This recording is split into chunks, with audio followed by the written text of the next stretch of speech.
and hand you down to pitchside LFC TV's Peter McDowell. Thank you, George. Good evening, everybody.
Hello, welcome everybody. We're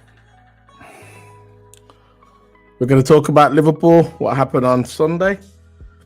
We actually tried to do this video yesterday, but there was complications, so we're going to do it today. But big up everybody whoever's watching on the replay or live. But yeah, I'm going to bring you my co-Q's, my partner in crime, Toto Abba. Yeah, big up Toto. How's it going, bro? Yeah, man, it's good. Just got a little bit of some rest because I was absolutely tired when I came out over today. But look, got some rest and yeah, I'm up to do this video. And yeah, I'm feeling good. Well, was you out today doing your errands, college and that, whatever? Doing your thing? Yeah. So, before we get into this review, because a lot has happened today, as you know, it looks like we've got a new manager. Yeah. That's what's going around. What do you think of this new guy coming in?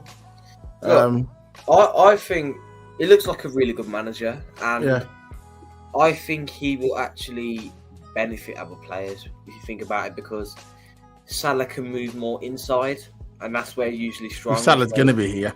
Yeah, if Salah is going to be still at the club. He does play wing back, so Robbo will become a wing back, and I think Bradley, his main position is the wing back anyway, so that would be good for him. Then Trent can finally move to midfield, because Trent, of course, he can play that wing back role, he can play inverted. But I really want to see him in midfield. I think this new manager will put him in midfield. Salah will be more inside, he'll be more central, which is usually his strong point. Every time towards the end of the match we move, or we do our subs, we move Salah into centre forward, and he usually looks all right there. Not at the moment, no, because all this business about fasting, whatever, yeah. But once all this is rubbish, once the new manager comes in, let's hope this benefits Salah, because Salah is our best player, right? Salah is our best player, and if he's off form, look, we're winning games before Salah came. We were winning games before Salah was actually available. I know we'll talk about that. Like, I'm just saying, the manager. Yeah. It looks like he's confirmed more or less now. Do you think? Obviously, it wasn't our first choice.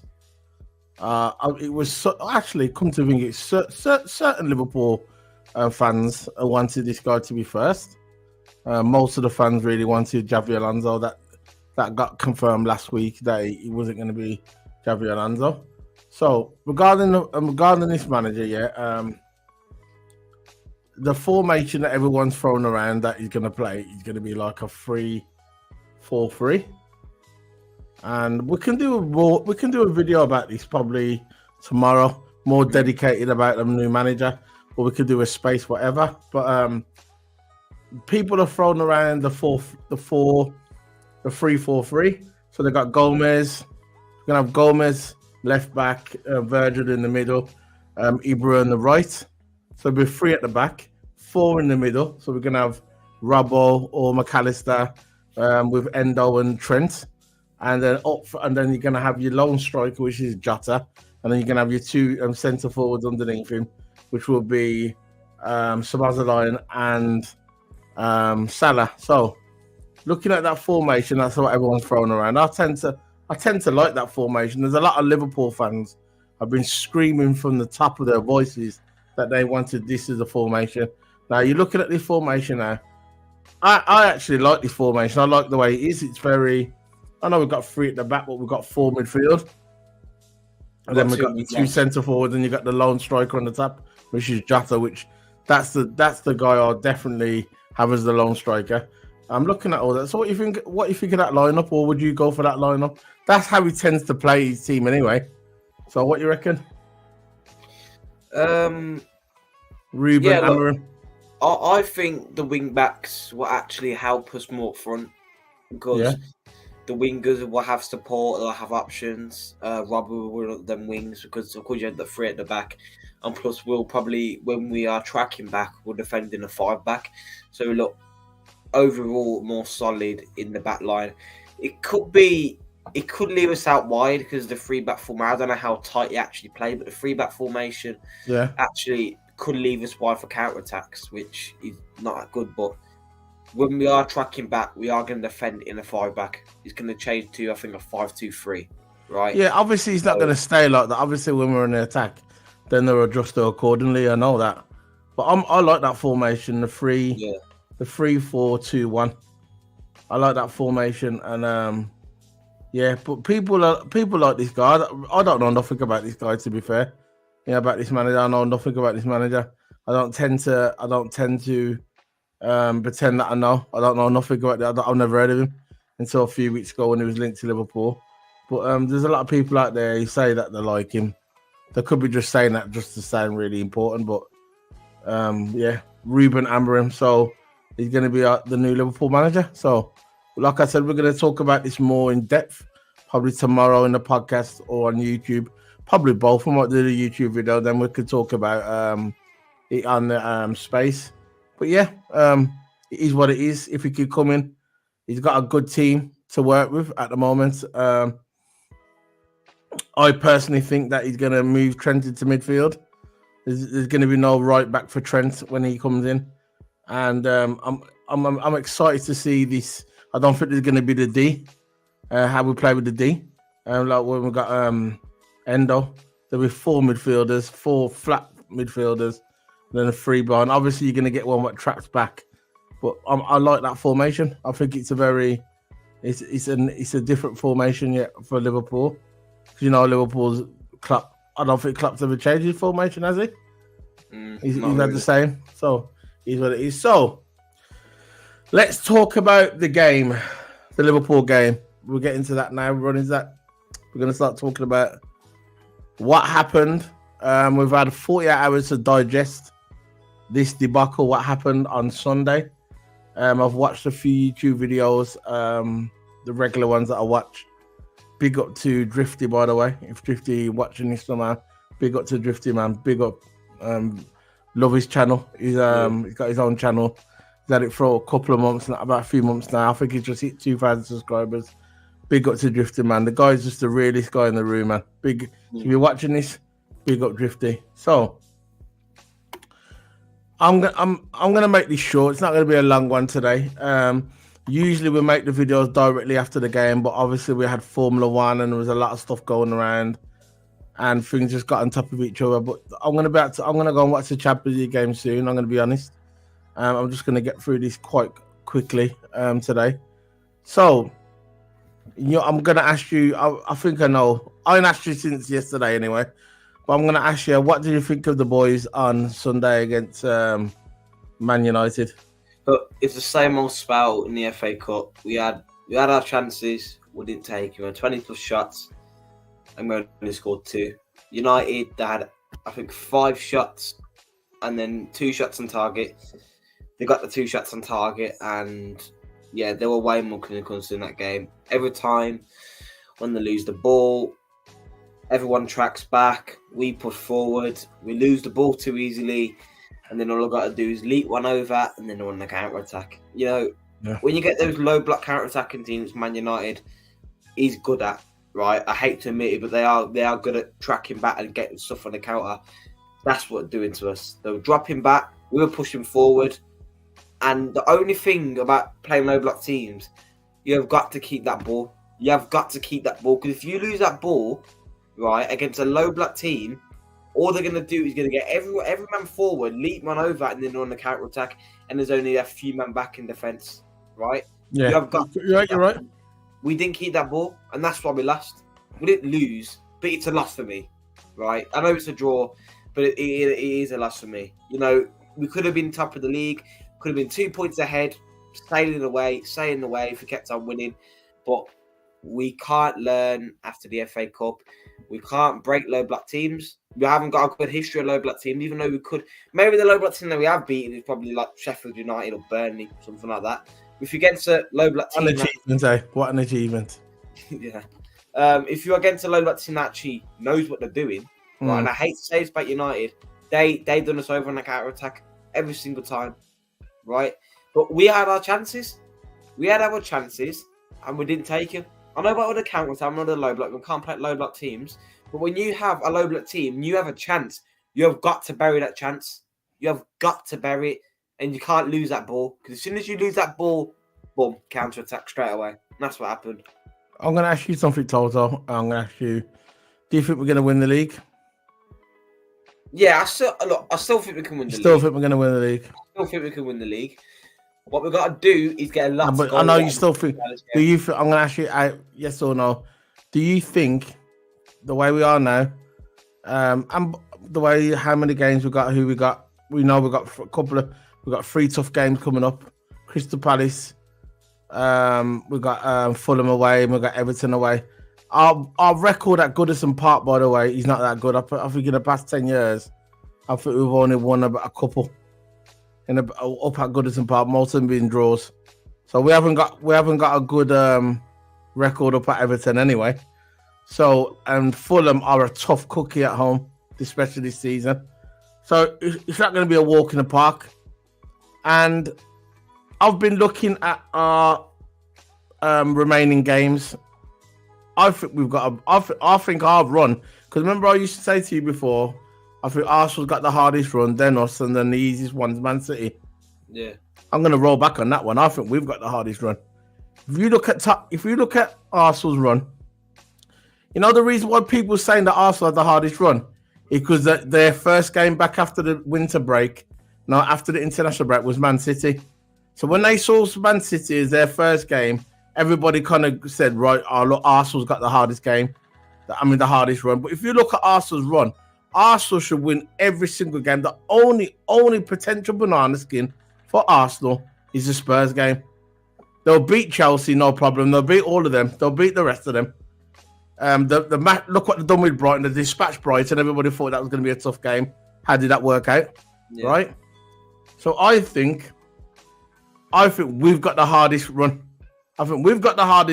Then Arsenal.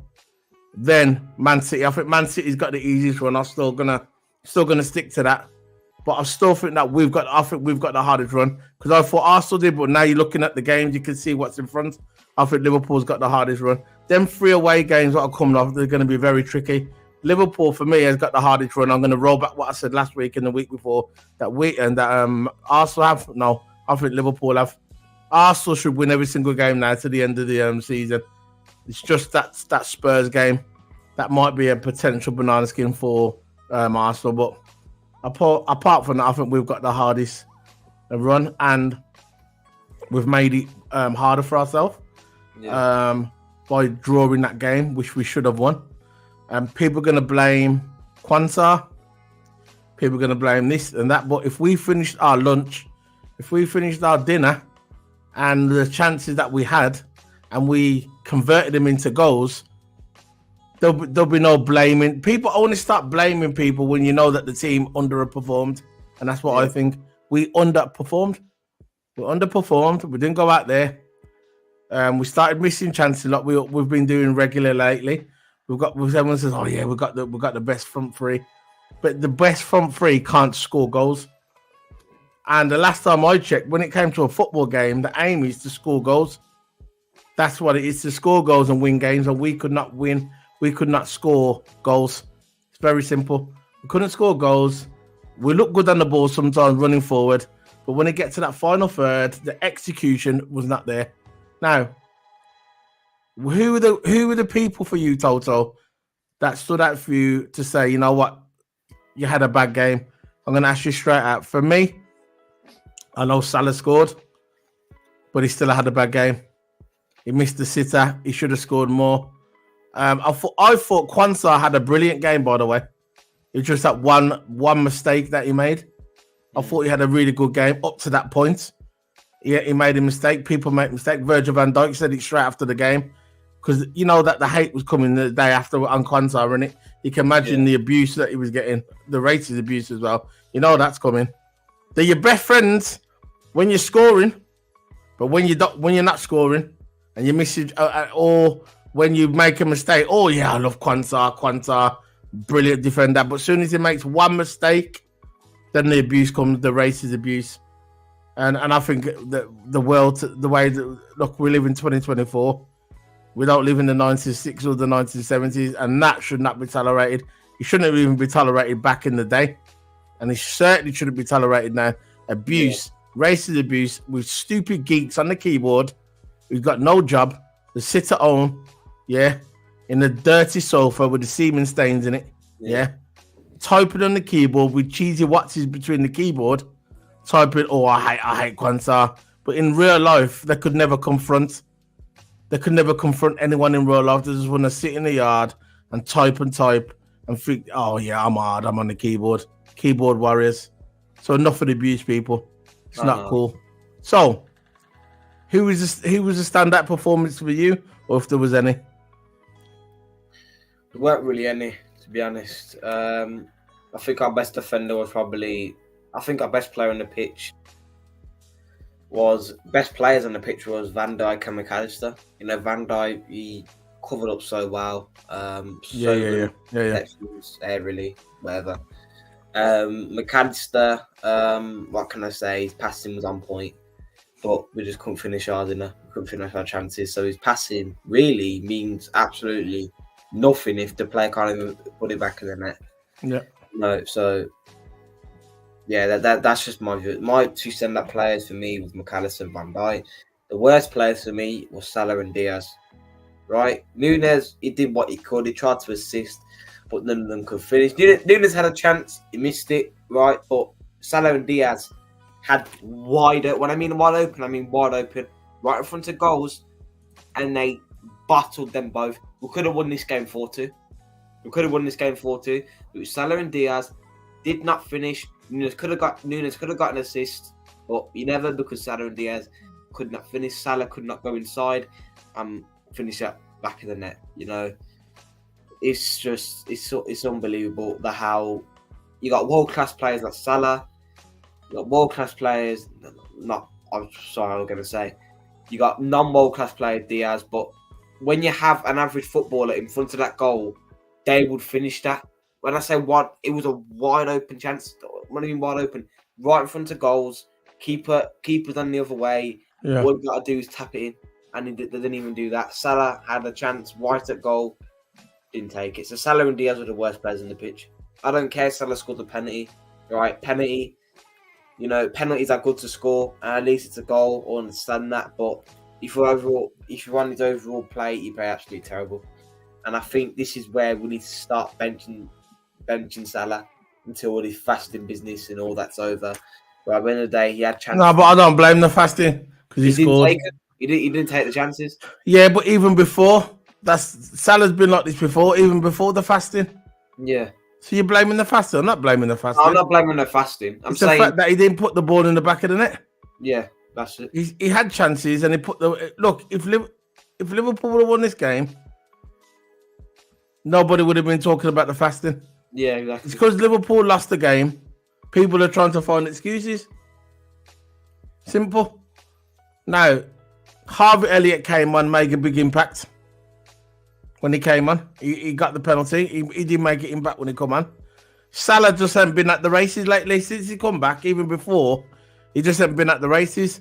When Salah wasn't at Liverpool, we was winning. In fact, Salah comes back, we're not winning. People want to blame. I'm not blaming it on fasting. No, it's a fact. He was in front of goals and he didn't bury his chances. Very simple. Very simple.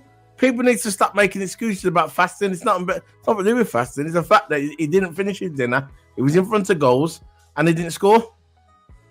I'm not going to be extreme and come out and say, "Oh yeah, I want Salah out of the club. Salah this, Salah that." You know that's coming. Yeah. So I'm just talking about the game. The fact is, he had his chances, just like Diaz had the chance. What Diaz didn't wake up. Diaz didn't get his 8 hours sleep. He didn't get his energy. He didn't do his recovery properly. The fact is, these are professional footballers, and we've got a better team than Man United. On paper, we should have beat Man United, but we never, because we bottled it. And it's not me being reactionary. It's not me being over the top. The fact is, we bottled it. Because if you can't come up with where's the explanation? We bottled it. We should have beat Man United. We bottled it. It was at Old Trafford. We bottled it. The occasion got to us, and we bottled it. Very simple. Now, I believe if we would have had Diogo Jota, if we would have had Jota there, I believe we would have won that game. Just like against Man City when we played Man City at Anfield. If we had Jota would have converted them chances, what Diaz had, them 2 clean-cut chances into goals, and I believe that we would have been sitting at the table now by about 5 points, clear on the top. But we never. And all them chances that we've been missing lately, all these chances that we should have buried, is going to come back to haunt us. Because now, the league is not in our hands, just like you pointed out, Toto. The league is not in our hands, not anymore. Not in our hands. Do I believe we're going to win the league? No. We're still in it. It's still mathematically possible. But do I think deep down in my heart that we're going to win the league at this point? I don't know. I do not know. Because a few weeks ago, when people were asking me, who do you think Liverpool's going to win the league? I said, let's get through this Man United game. And everyone's go, oh yeah, but Man United's an easy game. I go, listen, I don't care what you say about Man United, yeah? Man United could play crap all season. All season. But when it comes to Liverpool, when they play Liverpool, they'll try and turn into prime Barcelona. That's what they'll do. They'll turn it on and they'll play their best football that they've played all season. It's the fact that it's Liverpool. They don't want Liverpool to equal their 20 league titles. Very simple. We're on 19, they're on 20. They don't want us to equal their league title record. Yeah. And I would not be surprised when Arsenal rolls up at Old Trafford that Man United roll over for Arsenal because they don't want Man City or Liverpool to win the league. Trust me, the Man United fans, ask the Man United fans, if you know any, go and ask the Man United fans. I'm talking to people who's watching the video. I'm not talking to Toto because Toto knows this already. I'm talking to people out there who know Man United fans. Ask Man United fans, and I guarantee they'll say, if you say to them, who do you want to win the league at these teams, these 3 teams, they're going to turn around and say they want Arsenal to win. You know the reason why they want Arsenal to win? Because they don't want Man City to get 4 in a row because they've never done it. And they don't want Liverpool to equal their league record. Very simple. It's very, very simple. They do not want no Man City and they do not want Liverpool, their 2 nemesis, to win anything. You think that didn't kill them when Man City won that treble? That killed them to the core. That ripped their guts clean out when Man City won that treble. You could see on TV with Gary Neville and all the mans how they was so dejected. They was dejected. They looked like they lost their flipping toy. They looked like they lost something. They lost $1 million, £1 million when Man City won that treble. Imagine if Liverpool win the league. Imagine that. They do not want Man City or Liverpool to win anything, so they're rooting for Arsenal, by the way. So like that goes back to my point. When Arsenal roll up at Man United at Old Trafford, I wouldn't be surprised if you see a slower Man United. Oh yeah, come on, you could come up, you could get a draw or a win, we don't care. Long as Liverpool don't win nothing or Man City don't win nothing. It's fact. Believe that. So, we're going to get in these player ratings now. We're going to bring it up. And we're going to go through it and then we're going to head off because I'm going to go watch the Champions League. Bring this up. There you go. So there we go. We've got it there. There you go. So, we're going to go for the player ratings. Let's get the lineup first. The Liverpool lineup. So make the goals. I think Keller for me. Of course, not doing the player ratings yet, but if we're gonna do Keller in this rating, which we probably are, I think he made some really, really good saves. Look, I think the first goal he conceded, he couldn't do nothing about that. He was off his line. Bruno Fernandes just leaped over him. He could not do nothing at all. Second one, I think it was all the defender's fault. How can you let Manu have that much chance and hit it top right corner? He could not do nothing about that. And killed it top right corner. He should really be playing with the defenders for that one, for letting him have so much time. How can you let him have so much time on the ball like that? But yeah, the 2 goals were not his fault. But overall game, he played well. And if I'm going to give him a rating, I'm going to give him a 7.5 for Kelleher. Look, he did absolutely nothing wrong. Solo, you mic's muted. Yeah, hold on for a minute. I'm just gonna get this sorted out. Yeah. So look, I think the ratings today, there's not going to be. I think there's going to be one player, probably on 8, probably McAllister, because McAllister had an absolutely brilliant game, but further and all that, none of the players played well today. I think the defence did all right. Quansah and Van Dijk played good. One midfielder played well, which was McAllister, and our front three played terrible. Absolutely terrible. Especially Diaz and Salah. Could not finish the chances. I'm not just leaving Nunes out of it. Nunes missed one chance. Only once. You only had one chance the whole game. But the rest of the game was just trying to assist. But then Salah and Diaz weren't there. It's either they weren't there or they're not being. So what we're giving? Sorry, mate. What we're giving Kelleher? 7.5. 7.5. Okay. I want Alex. Look, no, I think Kelleher has been a great servant for Liverpool. This guy is too good to be a second keeper. He's too good. I think Liverpool should just release him and let him go and play for a big team. He could play for any top 4 team in the Premier League, Kelleher. And maybe Kelleher probably wake up and say, you know what, I want to go and play some regular football. Because one thing I say about Kelleher, he's proved himself that he's a top keeper, and he's the second best keeper in the Premier League. We've got the best keeper, which is Alisson, and we've got the second best keeper, is Kelleher. I really want Alisson back.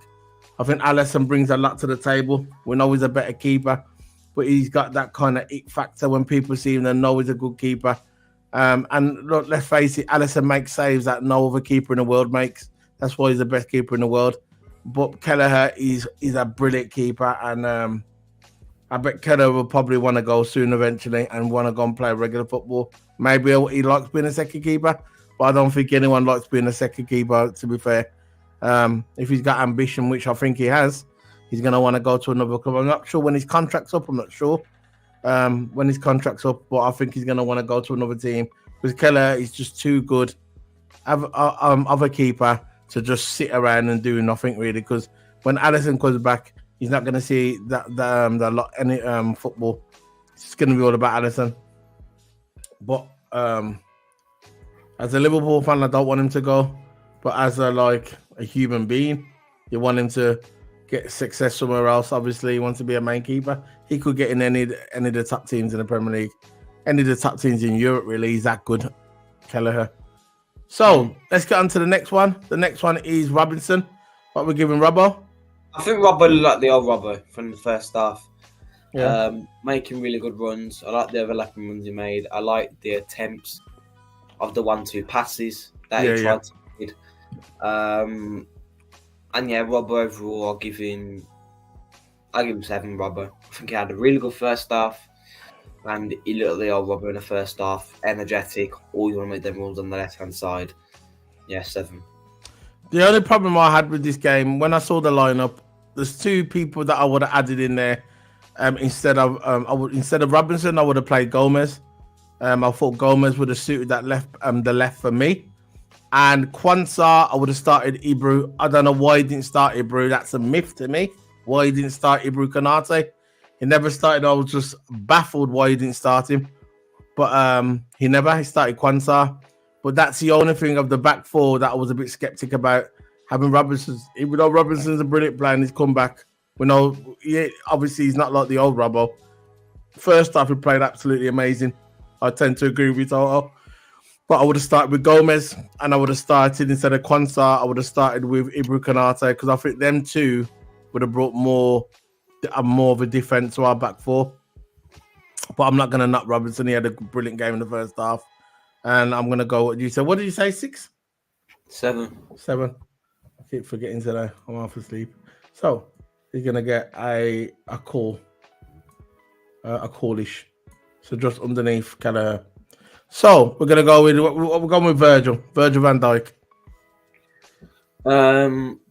Virgil van Dijk, he had a really good game. Look, he did what he could. 2 goals weren't really his fault. The midfielders. Big up and- Stevie, bro. Yeah, big up, man. I know, but I wish he would have played though. Sorry.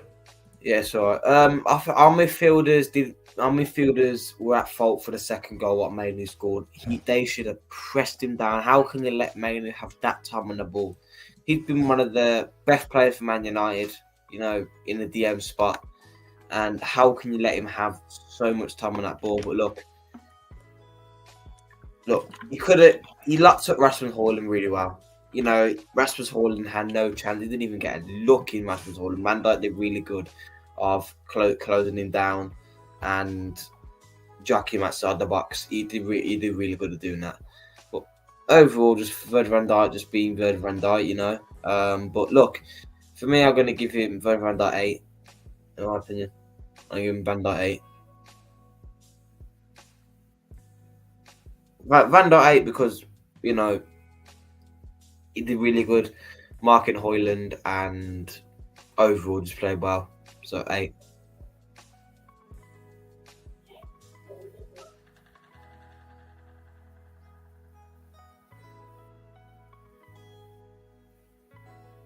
Slowly, Mike's muted.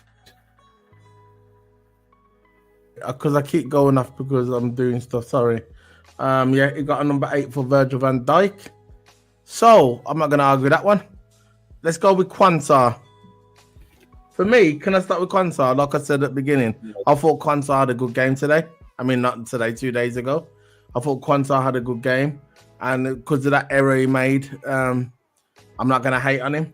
He's a young lad. Like I said, I would have started Quansah. It is what it is.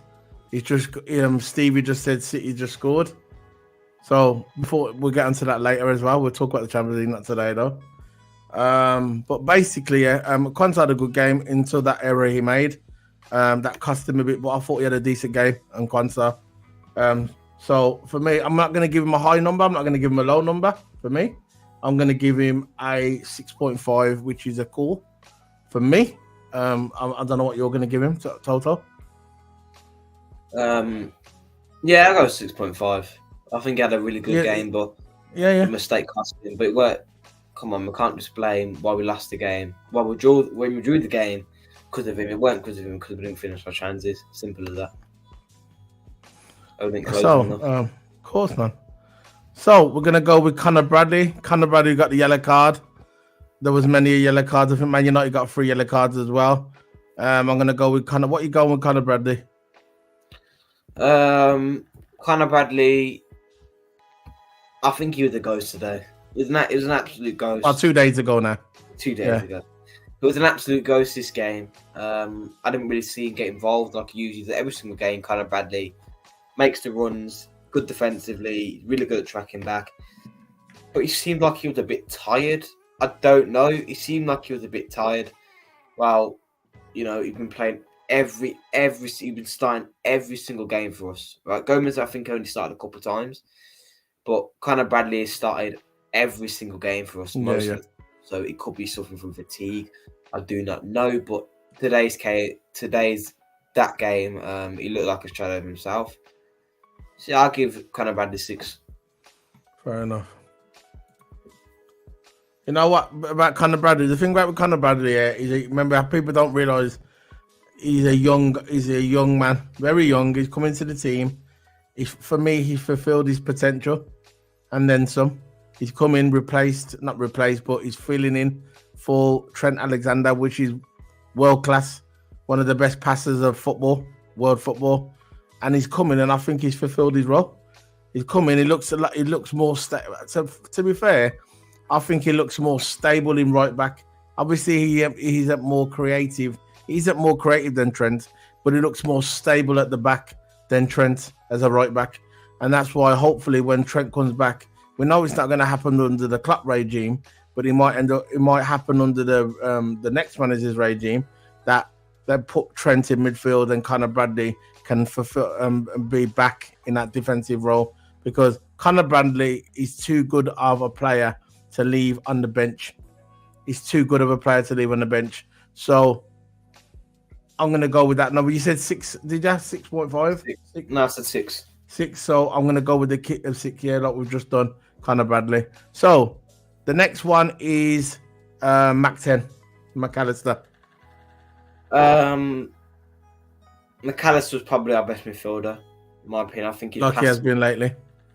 His passing was on point, but he couldn't really do nothing about the passes because the people couldn't finish in front. But I think his passing was overall good. His tackling was good. What else is good about McAllister? Let me think. Look, he was quiet for the opening. He was quiet for the opening, like first half. Really quiet for the opening first half. But most of the game, best player on the pitch. But yeah, you couldn't really get a shot on target because of Man United just defending so tight. I think he did get a couple of shots, but nothing on target, nothing like near the goal because it was well blocked by Man United. But McAllister 8 for me, really, really good. We'll go with that. Mac 10, 8.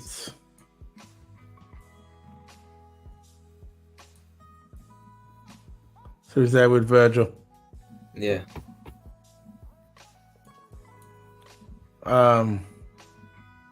Now we're going to move on to Endo.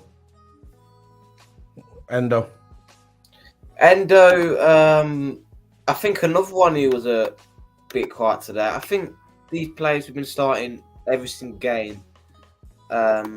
Look, he had a decent game, and this is pretty much performance that you want from a defensive midfielder. He's really good tackling, really aggressive. He had control of the game, but centre backs and the forward did not do their job properly.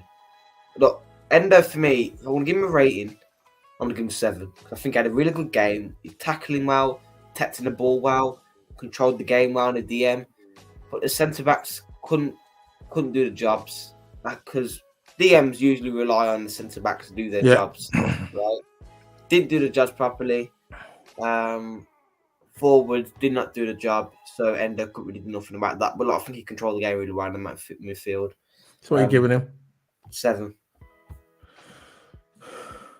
Real Madrid just scored as well, so it's 1-1 now. Okay. I'm going to go and watch that game in a minute. Arsenal's winning 1-0. They just scored again. Who did? Real Madrid 2-1. It's 2-1 now.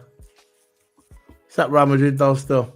Man City's got a lot of injuries, They've got a few injuries here and there. De Bruyne was put off sick because he started vomiting in the change. They've got a lot of defensive injuries as well. But we'll see. I think I said a few days ago. I think Real Madrid got this. I think Real Madrid's going to get through to the next round. Before the game started, I thought, but Real Madrid, they got the keys. They got Bellingham in it. Yeah, the sick man. Anyway, let's get on to the next one. The next one is Dominic Szoboszlai. We'll get through this quick because I'm going to go and watch the match. Szoboszlai, it was good going forward in the first half. Second half, I couldn't really see anything what he could Lost do. again, innit? Look, first, he had a wicked first half. Going forward, but it's 90 minutes we need. But second half, I don't know where it was. 6. So, Dominic Szoboszlai, 6. So we got a whatever. So the next one we're going to go through is Luis Diaz. He got the goal. We're going to go with, we know what he's been lately. Luis Diaz, miss after miss after miss after miss. What are you saying? Just because he got the goal, I'm giving him 6. Just because he got the goal, right? If it weren't for the goal, I'll put him in the poor section. He played absolutely terrible. Okay. He played absolutely terrible, But yeah, 6 because he scored the goal, whatever, man. Listen, if you want to put him in the poor section, put him in the poor section. Yeah, put him in the poor section. Sure, review. You want to put him in like 5 standard? Yeah, put him in standard. Fair enough. So Darwin Núñez was quiet, man. Núñez was a bit quiet. He was quiet, man. I know you like Núñez, but you just gotta, he was quiet, man.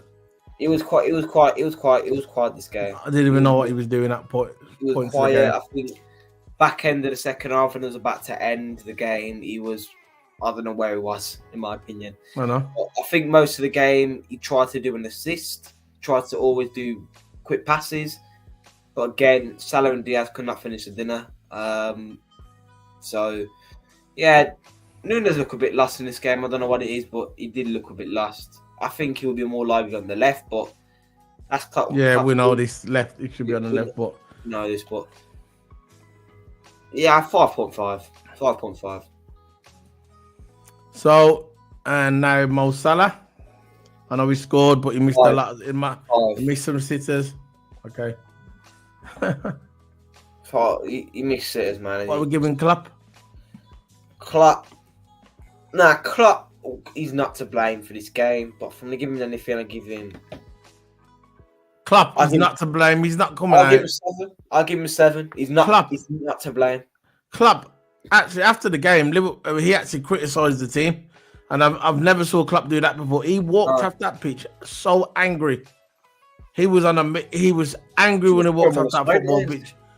He was so angry. He's saying in the people coming in, they were saying that he said that, look, if we lose the league, he was saying, like, there was like a few people saying that. Klopp was saying if we lose the league, we've only got ourselves to blame. Proper going in at the players. You got people like Paul Lynch. Paul Lynch is coming out in the news and saying that Mo Salah, for me, legend Paul Lynch for Man United, legendary player. He's saying that Salah's not world class. He said he had all these chances and didn't convert him. He didn't convert him into goals. He believes that Salah now is not world class. He said Liverpool should have won that game. And this is coming from an ex-Man United player, by the way. He said that Liverpool should have won that game and they never. It is what it is. And yeah, you got people saying that he's not well. I'm not going to get into that debate about if Salah's world class or not. I'm not even going down that route because I want to go and watch the Champions League. But yeah, what are you giving Salah? You done Salah, yeah? You done Salah? Salah, okay. So what we're giving? I mean, what Klopp? We're on Klopp, innit? What are you giving Klopp? 7? Right.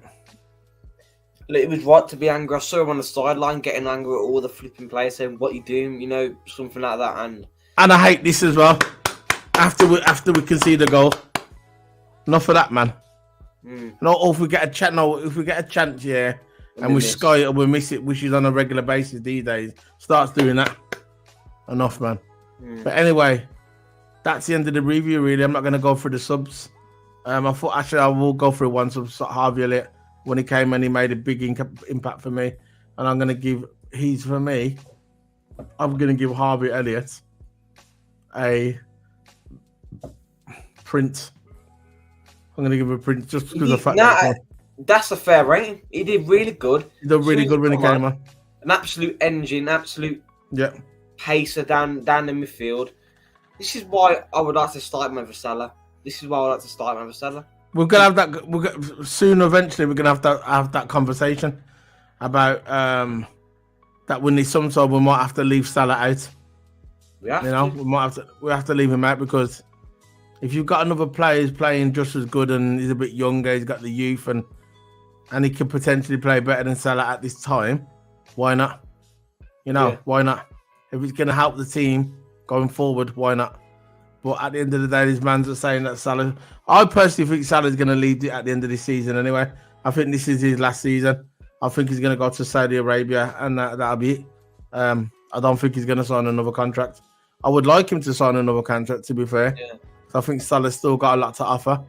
Look at his record with his goals and his GA. But I just got this feeling that he's going to be he's going to be leaving Liverpool, especially now Klopp's going as well. Klopp's leaving. Don't you think? Yeah, there's one thing, right? People are saying this is what I heard today, yesterday, that they're saying that Klopp is selfish. That he should have, he should have sold Salah, he should have let Salah go, and used some of that money to buy some good players. Osman name was running around. Frimpong, all these players. You know how the silly season starts. Yeah. When there's no football and people said, we're linked to Mbappe and all that rubbish, which I knew was never going to happen. I just clickbaiting for the YouTubers. But anyway, do you agree that the club should have sold Salah, brought a couple of players in, let him, and then we know this is Klopp's last season, and embed them new players into the team? So when the new manager comes in next season, them players are ready to go. Yeah, Salah should sell. Salah should. Now, I'm on about last season. You think that Liverpool should have sold him last season? Yeah. Bring the new players in, about 3 or 4 players in, because with the money that we got for Salah, the money was going around was 200 million. No, so we but- could have bought 3, 4 good players with that money. Yeah, look, to be honest, I'm not going to try and contradict myself here. To be honest, I wanted Salah to stay last season because he had a really good season. Our best top goal scorer, top assister, right? He was our best player in terms of GA and the way he played on the pitch. Bayern Munich scored. Haha, come on, Bayern. Yeah, I want Bayern to win that game. I mean, so of course. badly. Just like if we were playing them, they'd want the Bayern to win. Yeah, exactly. We're talking about Arsenal, by the way. Yeah. But last season I didn't want Salah to go. I sort of thought there was a lot more to offer. Yeah. And I'm glad that he turned on the deal because I wanted Salah to stay. This season, he looks like a completely different Salah. I don't know what it is, right? He's still our top goal scorer. I don't know what it is. He looks like an entire different Salah, right? He's not finishing chances. He's too casual. Sometimes he can just be casual, which gets me mad because it could have been a goal. But Salah doesn't look the same Salah. I hope he gets back to his best. I hope he gets back to his best and fits in Amrim's new system when he comes in. Yeah. But I don't know. I'll just look. What I'm saying is right. If Klopp knew he was leaving last year, right? When there was that, like I said, the rumours was going around that Salah was going to leave. If Salah would have left, don't you think Klopp should have said, "Look, if you want to leave, just leave." And I'm proud of you. You've done well at Liverpool. You're a legend. And then he could have got some of that money, bring in some new players. So when the new manager comes in, because he knew last year he was leaving, and when the new manager comes in, he can embed the new players into the team. That's what my opinion. That was my point. That's what a lot of people are saying. Me personally, I think I'm glad that Salah stayed last season. I believe if Salah wasn't at our team this season, we wouldn't have been in the position that we are now. Just go and look at his record, his goal record, and look at his assist record, his GA. It's phenomenal for a player like that. But I think this is his last season. I think we've lost Toto. Let me see if I can invite him back in. I think that this is Salah's last season. And I don't want it to be his last season, but I think this is his last season at Liverpool. And I think when a new manager comes in, I don't think he's going to sign that new contract. And I think he's going to be on his way. And it's going to be a shame because I still think Salah's got a lot to offer in our club. And I just think he's going to be gone this season. So that's the end of the player review and player lineup. Well, yeah, hope so. Hopefully he doesn't. Stevie Y. Hopefully he doesn't go anywhere. But you never know, do you? I want him to stay, but you never know how things work out. That Klopp's leaving. Klopp's leaving at the end of the season, and he might leave as well. We don't know yet. I'm just saying there's always that possibility. Nothing's forever. I wish it could be forever that Salah stayed at Liverpool, but it is what it is. Big up to Stevie. Thanks for joining us today.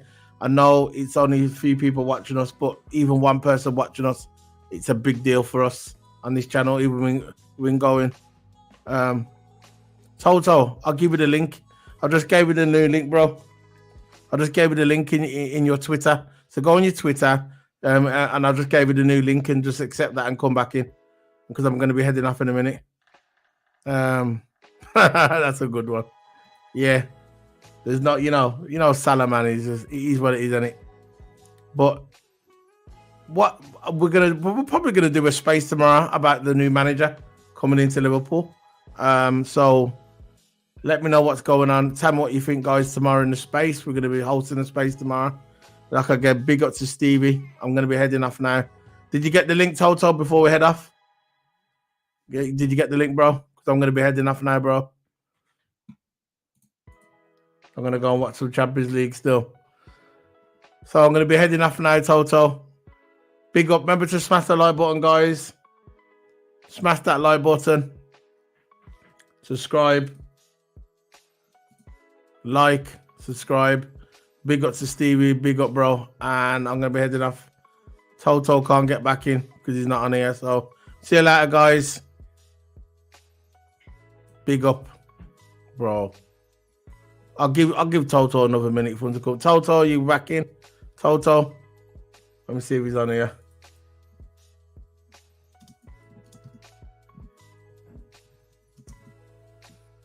Not sure, but I'll just message him, see what he's saying.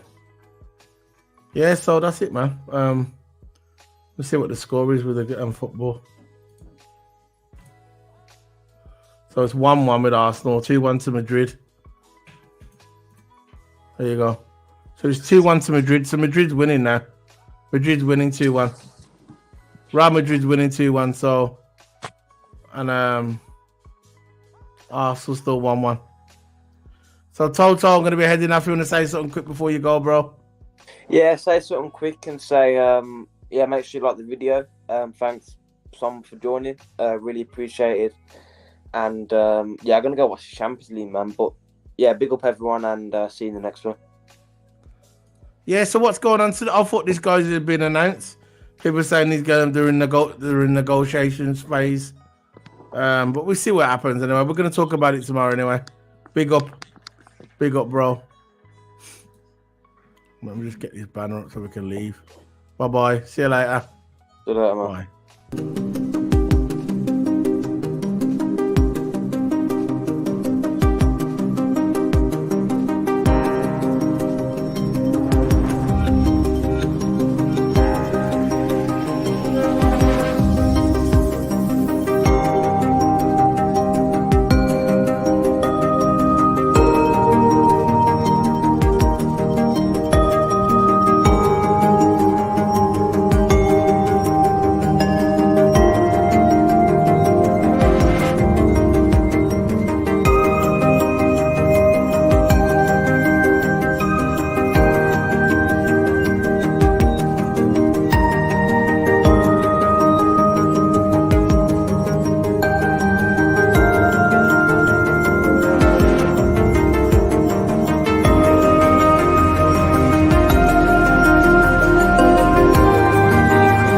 And went up on Nunes.